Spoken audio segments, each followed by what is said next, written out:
This is why making a Five Nights at Freddy's movie took so long.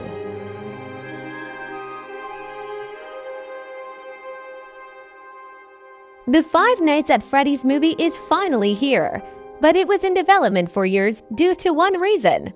Almost a decade ago now, in the summer of 2014, the first Five Nights at Freddy's game was released. It was a quick hit due to its simple yet effective frightening premise, which finds the player working.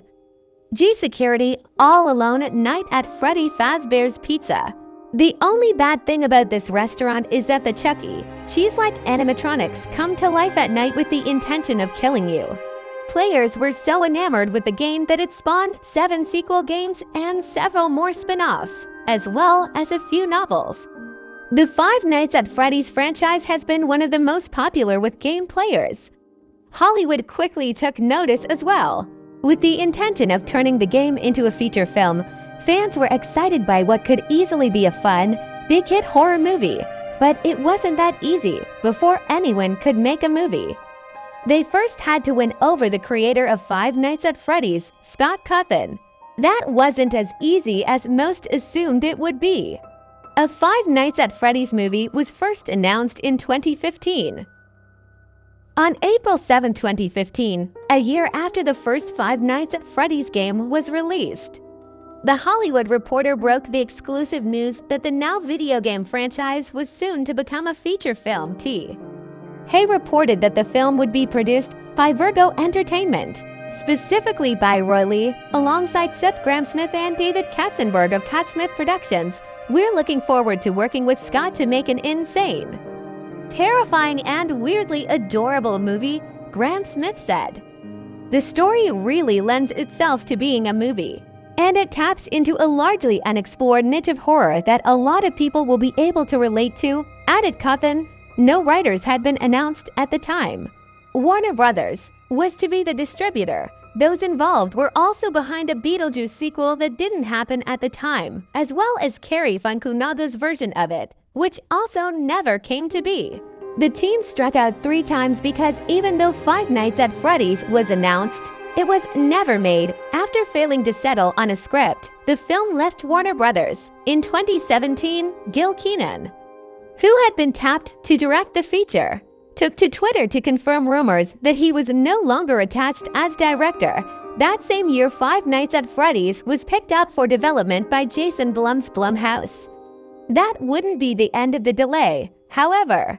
Jason Blum explains why a Five Nights at Freddy's movie took so long.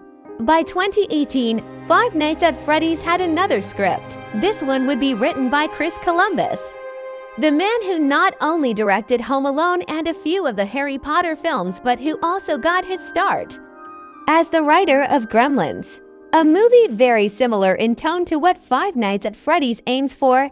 It seemed like a perfect pairing. Jason Blum loved the script. There was only one huge problem: the game's creator did not.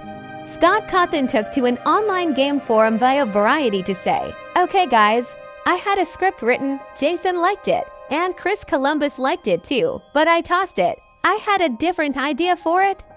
One that I liked better. I take responsibility for this delay. It's my fault. I'm determined to find the right story. I'm sticking to what I've always said. Either the right movie gets made or no movie gets made. I hate delaying a project that's already seen so many delays. But I have to go with my instincts on what I think will be exciting and interesting, and what I think the fanbase will really want to see. If that means that I have to start over 10 more times, then that's what I'm going to do." The good thing is that each attempt gets better and better, in my opinion, so despite the delays, it's going in the right direction. By early 2021, Cawthon said the film was set to start filming in the spring. Jason Blum told Collider in September 2021 that Chris Columbus had left the film, adding, "We've written multiple scripts, and we've got where we're threading a needle, which is doing justice to Five Nights at Freddy's and making Scott Cawthon happy. The only way that we would go about it is giving Scott. I don't want to do something that Scott doesn't like. Let me say that a different way. I don't have the right to do anything Scott doesn't like. Basically, Scott has kind of like the equivalent of Final Cut, and it's taken longer than I hoped to get the right story, Bloom also said. We're a long way from giving up, and I'm confident eventually I will figure it out. The holdup for any Five Nights at Freddy's film came down to creator Scott Cawthon. I don't have the right to do anything Scott Cawthon doesn't like, Jason Blum told Collider. Blum and Columbus might be powerful men in Hollywood, but despite their best wishes, it didn't matter what they wanted as long as Cawthon was saying no. He had the final say. After 8 years, Five Nights at Freddy's is finally coming to theaters. Finally, in October 2022, Five Nights at Freddy began to take its final form. Cawthon accepted a new script and a new director was announced, Emma Tammy. Tammy co-wrote the script alongside Cawthon and Seth Cudback.